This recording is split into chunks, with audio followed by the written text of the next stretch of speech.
they have to charge some sort of premium.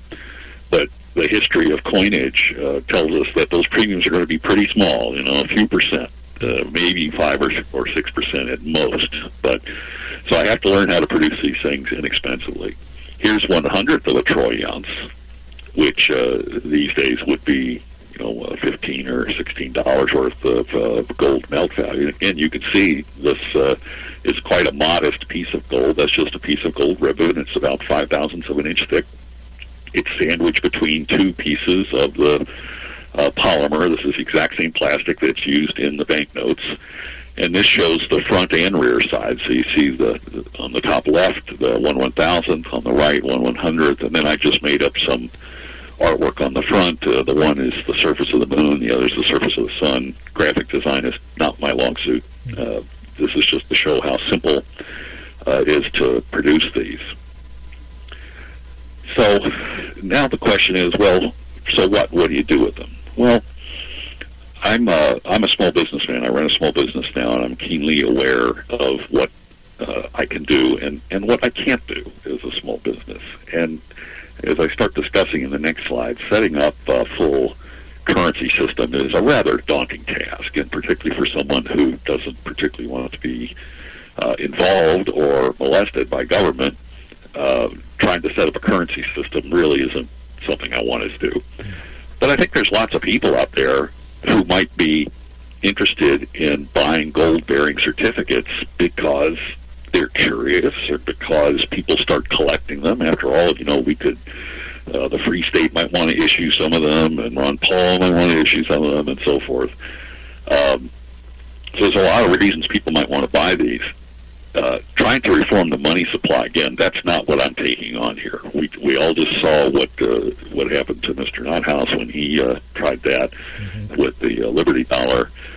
And while it may be true that consumers prefer sound money, none of the consumers alive today have ever had it. Yeah. So it's going to be very hard to sell it as money. I also, like I say, if I limit my challenges to the typical entrepreneur challenges of forming capital, producing it, and distributing these certificates, that's plenty for me, and I think there's a business there. By the way, I'm publicizing this so that some of the people listening to this or some of the people who read about it, I urge them to go out and start producing these things. It doesn't have. This is not just my idea. I'm happy to give it away. Have you heard any reports of people taking you up on that offer? Because I heard somebody talking about certificates with ribbon in them. I think they said they were circulating at Pork Fest in New Hampshire last year. Oh, well, very good. No, I didn't hear that. I've sold a few and traded a few at conferences here and there. I saw them in demand at the Scholars Conference. Yes, I sold one at the Scholars Conference, traded it for a counterfeit gold coin, and since I collect gold coins, I'm always interested in counterfeits, so I traded that.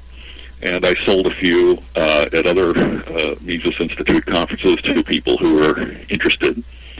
And so I think in terms of going, I want to make it clear, I'm not trying to compete with the Federal Reserve or the U.S. government or anything else for the money. I'm just trying to sell very small amounts of gold to people who are interested in owning very small amounts of gold. And the way you go forward then is, not by taking over command of the money system and sort of in a central command and control saying we're going to all switch to gold. You go forward because people who buy these things notice that their value is either the same or perhaps goes up over time, whereas the value of the paper dollars they're holding goes down all the time. And someday, somewhere, someone offers these things in a bar or in a grocery store, and they're accepted. And at that point, it's barter. But if the phenomena continues, and you believe in the wisdom and the functions of the consumer marketplace, eventually you have the consumers voting quite literally with their wallets to use products like these as opposed to just printed pieces of paper. Funny you should use that set of words. I've seen there's a similar project called walletvoting.com out in Phoenix. Ernest Hancock promotes it on his radio program, and they're embedding silver dimes inside a card. They're taking a business card, punching a hole, putting in a silver dime, and then they have different propaganda or information on the card, and they laminate the entire thing. Yes.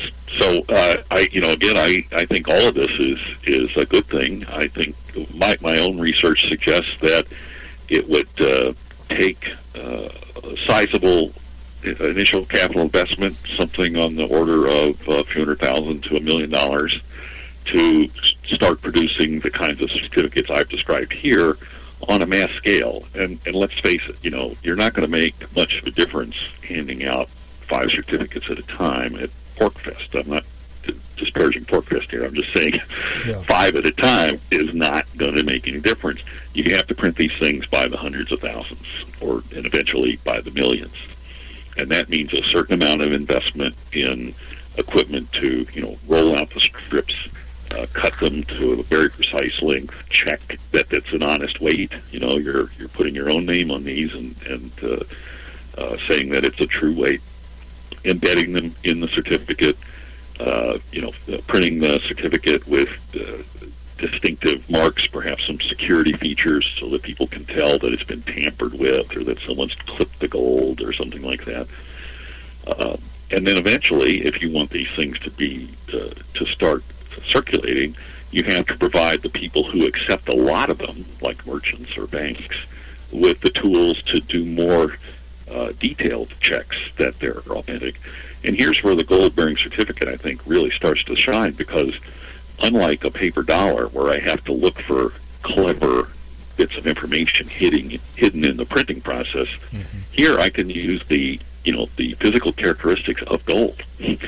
So gold has, for example, you can test it with ultrasound. It has very specific properties. You can test it with X-rays. It has very specific properties. It has very specific properties with regard to thermal conductivity and electrical conductivity, all of which that are quite difficult to duplicate because it has to do with the nature of the element, gold.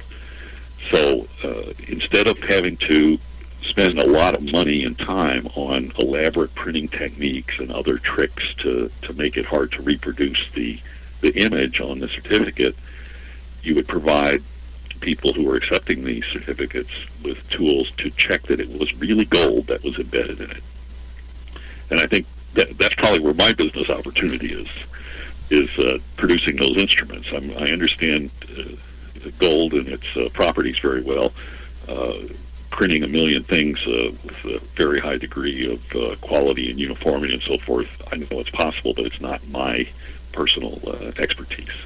I'm hoping someone who, like I say, listens to this or sees this presentation will take the idea and run with it a little bit, and perhaps hopefully 2 or 3, and we'll get some good competition going. Yeah, it's exciting. And well, you mentioned, of course, the Van Nothouse case that's sort of on people's minds since it happened in the last week. From what I understand, and I've heard this secondhand, he had some sort of in-your-face tactics with introducing the Liberty Dollar. While he may not have committed any crimes or done anything, had any harm, he did focus the attention of the Federal Reserve on him. Have you got any comments or suggestions about what sort of effect that's had on the market for trading precious metals? Well, I don't know what it'll have on the market for precious metals, but I certainly followed the Liberty Dollar for quite some time now, and I had a couple of problems with that model. If on the slide deck that I gave you, slide 20 had some relevant remarks. So the first thing that I criticized about the Liberty Dollar years ago was that it used the word dollar. And I think that is borderline, if not certainly unethical, because the case of the government made, and in fact just the ethics of the situation, are that you are confusing consumers, or at least potentially confusing consumers, by saying that this thing is a dollar, but the dollar is, that's what the government prints and puts on their pieces of paper. So you're taking the government head on, and you're also creating potential, at least, for confusion about what these things are. And there were frequent reports from the field of less scrupulous people using Liberty Dollars, pushing them on merchants and saying things like, "Oh, these are the new dollars," which, that's fraud. That's just not what they are. So, let's see. I think you're on a slightly different slide than what I was showing. The slide, it's right one before that one. Ethics of gold-bearing certificates, it says. Okay. It should be up here in just a moment. Right. And so, basically, I didn't have to figure all this out myself. Smarter people than me have been thinking and writing about this for a long time. So that was one problem, his use of the word dollar. Another problem was directly taking on the federal government. I mean, that was asking for a fight, and it's one you're going to lose. And so what I concluded for my gold-bearing certificates is that I must not claim that they are what they are not yet, which is money. I don't make that choice. The market makes that choice. But von Nothaus and the Liberty Dollar Group did make the explicit claim that they had an alternate money here. They called it currency and so forth, but nonetheless. And here's Mr. Holzman, who's written an excellent book that I recommend to anyone who's interested in this subject. You should know this book backwards and forwards. It's called The Ethics of Money Production. And he's quoting what may be the first economist, Oresme, who said that it's not licit to produce coins that by their name or other features resemble other coins. And that's, of course, precisely what the Liberty Dollar did. I won't argue that they were better in many ways than the coins that they attempted to replace, but they nonetheless, they used that word, and they did have that they failed this test. The other thing that I think was missing from the Liberty Dollar, which I found objectionable, is they were not redeemable. So they were sold at a very high premium. I have a number of Liberty Dollars, but I never paid $20 for a Liberty coin marked $20, because when I bought them, I got them as silver rounds from silver dealers, and they sold it to me for the spot price of silver plus a very small commission of order, 50 cents a coin or something like that. Mm-hmm. So back when I was buying these things, I was paying, $7 an ounce or something like that for a coin whose face value was $20. Now, there's nothing wrong with stamping the unit 20 on your coin, but of course, as soon as you stamp it with the word dollar, you've now got yourself in a problem, because as the dollar goes down and down in value over time, your coin is further and further removed from that value. And furthermore, again, there's the confusion issue that you're confusing people with dollars and your coins. Yeah. So I think he created a lot of trouble for himself, and I'm very sorry to see him convicted the way he was, and hopefully he'll find ways to appeal it. But I could see trouble coming because of the way he went about this. We've got a comment in the chat room about a date when the definition of the dollar is declared and set at a certain weight of silver. This well, who does the declaration and who enforces it? Exactly. What if I decide that if I don't like silver, I want to use gold? And what if the guy next door to me want to use copper? I believe in free markets, and I want the consumers to decide. And I don't just, as there's no problem these days buying your music, whether you like country western or modern music or old classics, the market serves all of those. Well, I don't see why there's any reason why the market can't serve up different kinds of money.